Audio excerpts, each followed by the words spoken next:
Welcome to today's episode of the Deep Dive Credit Podcast, presented by Elite Credit Solutions. We are your trusted partner in affordable credit repair, proudly based in Tampa, Florida, and dedicated to serving clients across the entire United States. Join us as we explore the intricacies of credit management, share expert insights, and empower you with the knowledge you need to achieve your financial goals. Get ready for an enlightening journey into the world of credit. Let's dive in. You know how it goes, right? Your friend calls you up, needs to borrow the car. Super common thing. Oh yeah, happens all the time. But have you ever really stopped and thought about all the things that are really at play when you do that? Yeah, it's way more than just hoping they don't scratch the bumper, right? Exactly. So today we're going to take a deep dive into this and look at this Experian article called, Can My Friend Borrow My Car? Really interesting stuff. Published March 16th, 2025, so it's very up to date. Yeah, it's about protecting yourself, basically. Being a good friend doesn't mean putting yourself in a risky situation. Definitely. So let's look at, what Experian has to say. Yeah, it's all about the insurance implications and all that. Right. What happens with your insurance if your friend borrows your car, gets in an accident? Exactly. Who's responsible, who pays for what, that kind of thing. Yeah, so first of all, generally, your auto insurance does cover a friend if they're driving your car with your permission. Right. And the article calls that person a permissive user. So that's anyone you've explicitly given permission to. Or even someone like your spouse, where it's just kind of assumed. Right, implied permission. Now, the opposite of that is a non-permissive user. And that would be someone who basically takes your car without asking. Yeah, and in that case, the article says your insurance probably isn't going to cover them. And that would depend on if they have their own insurance. Right? Exactly. Their insurance would be the primary in that situation. So what about people who live with you? Are they automatically covered or? Yeah, usually they are. Roommates, family members, they're usually considered permissive users. Unless what? Unless you specifically exclude them from your policy. Yeah.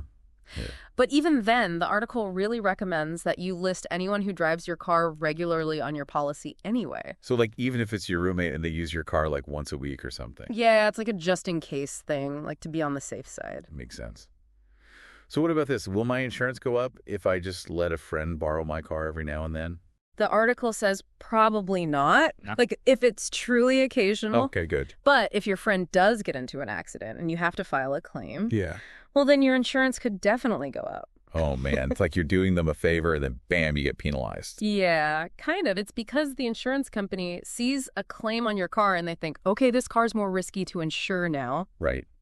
It's not necessarily your friend's fault. It's just about the car having a claim history. So are there any times when the insurance just flat out won't cover the friend, even if you said they could drive the car? Oh, yeah, for sure. If you specifically excluded that person from your policy, obviously. Right, that makes sense.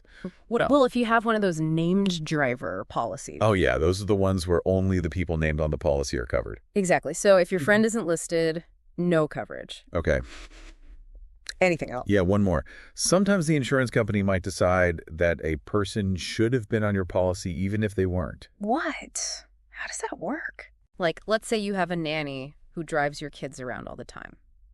Even if you didn't add them to your policy, the insurance company might say, well, they use the car so much, they should have been listed. And then what? They just won't pay. Yeah. They could deny coverage if there's an accident. So you really need to tell your insurance company about anyone who uses your car a lot. Definitely. So let's say my friend is covered, they're driving my car, and they get into a really bad accident. Mm. Are there limits to how much my insurance will pay? Yeah, absolutely. Every policy has coverage limits. So if the damages are more than your limit, you could be on the hook for the rest.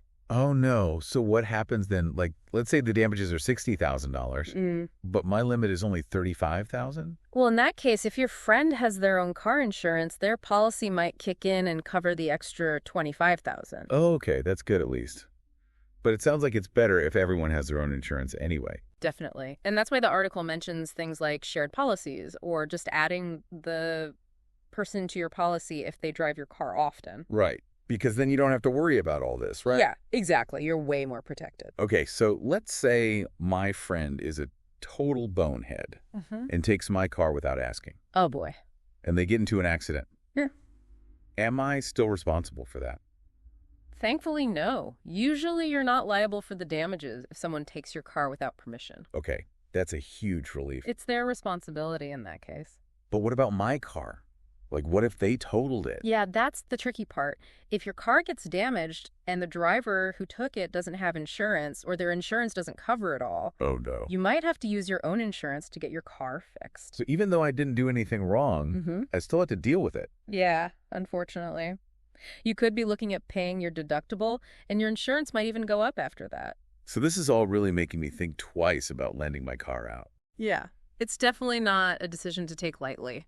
The article actually has some really good advice on what to ask before you even think about giving someone your keys. Like, what kind of things? Well, the first thing is to ask about their driving record. Like if they have any tickets or accidents. Yeah, exactly. The article basically says don't lend your car to someone if they have a history of unsafe driving. Like if they've had a bunch of speeding tickets or they've been in accidents before, or even worse, if they have a DUI. That makes sense. What's even crazier is that in some states, you can actually be held legally responsible if you lend your car to someone knowing they're a bad driver and they cause an accident. Oh, wow. So it's not just about protecting myself from insurance headaches. I could actually get in legal trouble. Exactly. Okay, so driving record. Got it. What else should I ask about? Super simple one, but important.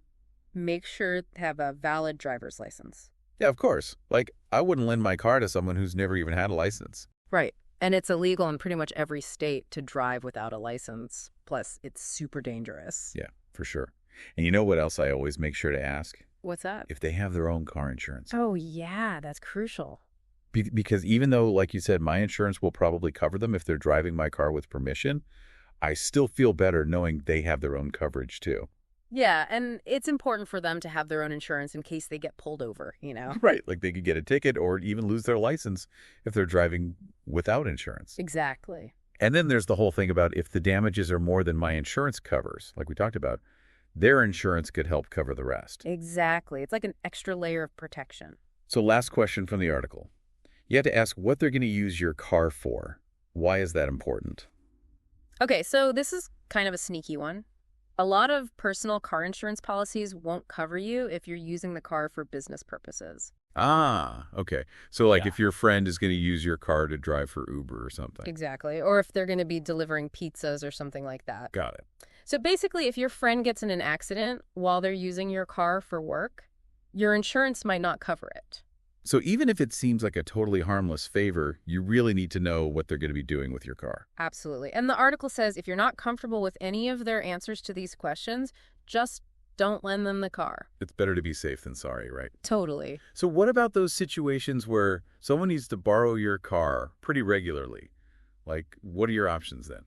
Well, one thing the article mentions is a shared insurance policy. So you and the other person would basically share the insurance costs. Oh, that's interesting. Like, my friend and I could split the cost of insurance on my car since they use it a lot. Exactly. And you might even get a discount for having multiple cars on the policy. Cool.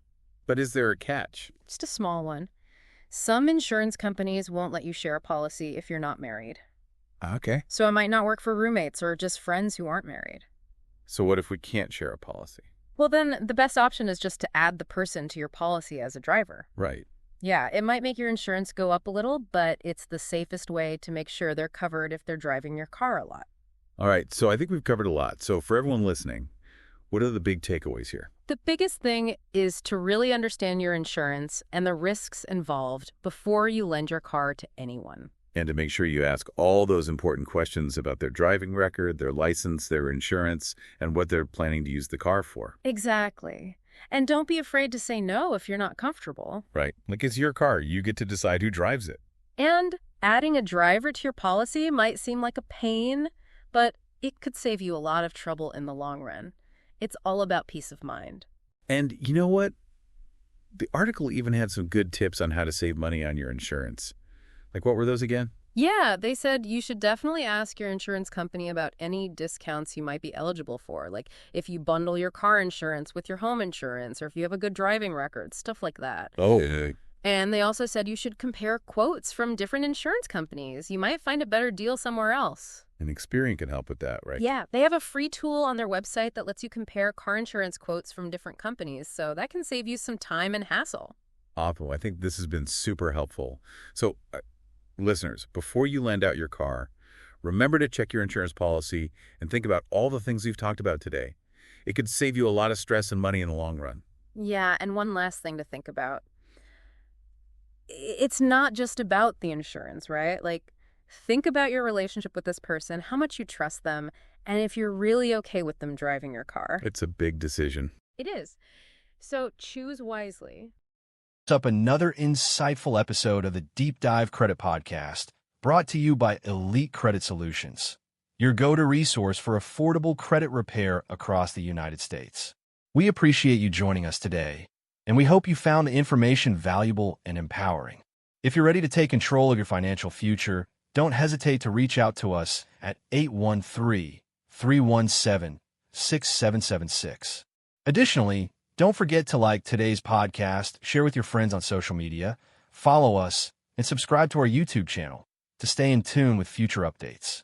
Thank you for listening, and until next time, keep striving for excellence in your credit journey.